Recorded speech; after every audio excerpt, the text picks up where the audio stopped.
Jorge Yarse Tamayo nos acompaña hasta ahora, analista internacional, magíster en estudios políticos e internacionales con estudios superiores en seguridad y defensa nacional. Gracias por acompañarnos. Un gusto siempre acompañarlos en este espacio. Bueno, Jorge, nuevamente se reaviva esta conversación. ¿Qué es lo que está pasando con el control de armas en Estados Unidos?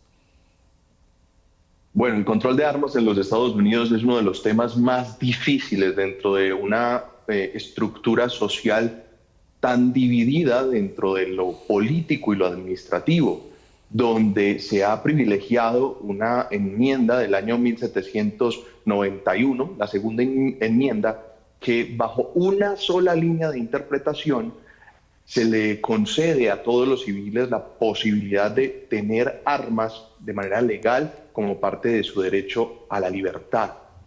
Y esto pues va, digamos, en oposición a muchas estructuras estatales que quieren mucho más control y que se ven enfrentados año a año con estos hechos como los que vimos en la nota anterior y que buscan mayor regulación. Pero entonces entramos en un choque.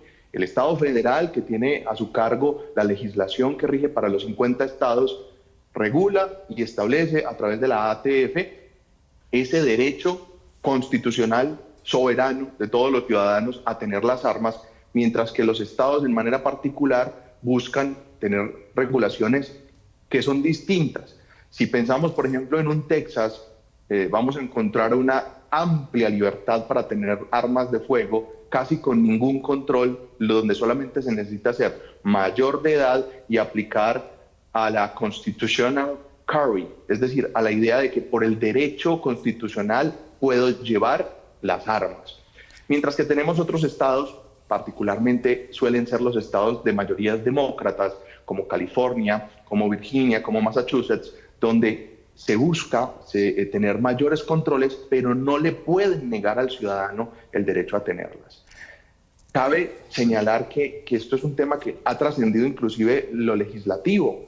La sociedad civil organizada también ha buscado que por intermedio de la justicia se logren fallos que logren esta regulación. El último de ellos, en el año 2008, Columbia versus Heller, pues dio como resultado que era constitucionalmente viable y legal que todos los ciudadanos portaran y adquirieran armas. Entonces el debate es muy álgido y muy difícil de resolver por esta contraposición de la Constitución en su segunda enmienda y el deseo de los estados distinto en cada estado.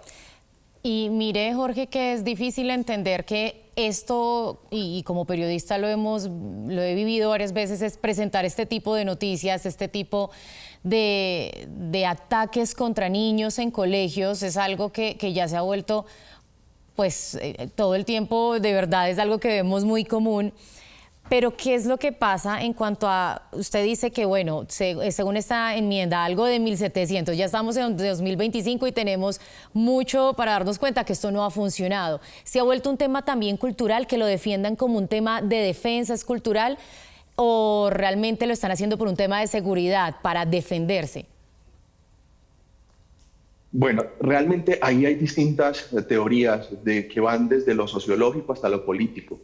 Dentro de la estructura de lo sociológico, Estados Unidos se formó básicamente por pioneros, por colonos que controlaban los territorios, sobre todo al oeste del río Mississippi, a través de la presencia física y por ende a través de las armas. Adicionalmente, la idea de supremacía de la sociedad americana respecto del resto de su contexto político global les hace pensar en la necesidad de estar siempre preparados para defender su territorio, aunque realmente solo han sufrido un ataque interno, bueno, dos ataques internos originados por fuentes externas, que fue la invasión del Paso por México a finales del siglo XIX y el ataque de las Torres Gemelas, pues que es un elemento sui generis y absolutamente controversible en esta teoría. Y por el otro lado es la teoría política, donde dice que el fundamento político de esta sociedad es la garantía de la libertad individual y de la búsqueda individual de la libertad y de la felicidad y de su propia autodeterminación. Y en ello, un ciudadano tiene derecho a usar todos los medios legales para obtenerla. Y uno de esos medios que se dieron es esta segunda enmienda. Evidentemente, para 1791, las formas de las armas eran mucho más limitadas y por tanto su riesgo social.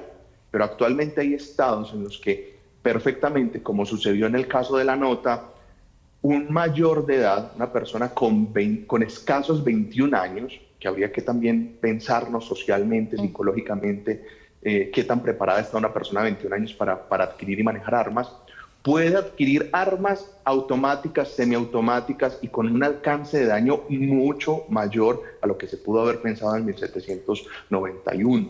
Jorge, Eh, y qué pena lo interrumpo ¿Sí? porque iba a tocar ese tema. Este joven recientemente adquirió estas armas. ¿Qué está haciendo Estados Unidos para controlar? Y muchas de las noticias que hemos visto que son lamentables cuando atacan colegios o escuelas, es que son muchas veces muy jóvenes, casi que adolescentes. ¿Qué está haciendo el gobierno de Estados Unidos entonces y dice, listo, hay libertad, ustedes pues se les puede garantizar que tengan su arma a manera de defensa, pero ¿qué pasa entonces con los jóvenes? ¿Cómo se está controlando? Porque ellos las adquieren y son los que finalmente van y cometen ese crimen. Bueno, digamos, depende de los estados. Hay estados en los que, como ya lo dijimos, solo basta ser mayor de edad y Sí. no pueden pedir ningún requisito adicional. Simplemente por el Constitutional Carry, yo tengo el derecho constitucional y legal a tener esas armas y hacer con ellas lo que yo quiera, obviamente, en el marco de lo legal. Se supone que uno compra las armas para un ejercicio de defensa. En muchos estados de los Estados Unidos se utilizan para la cacería, etcétera. Entonces, cuando usted la va a adquirir en esos estados que tienen una legislación mucho más laxa, no te preguntan absolutamente nada más. Estados como California, que no pueden prohibir la adquisición de armas, sí han limitado la tenencia, el porte y los requisitos para su adquisición. Si bien usted tiene el derecho constitucional de adquirirla, usted tiene que cumplir unos requisitos estatales: ser mayor de edad, no tener antecedentes, pasar por un análisis psicológico, etcétera. Y regulan también el tipo de armamento al cual se puede tener acceso. No se venden armas automáticas, solo se pueden vender armas semiautomáticas con un proveedor de municiones no superior a 30 proyectiles, etcétera.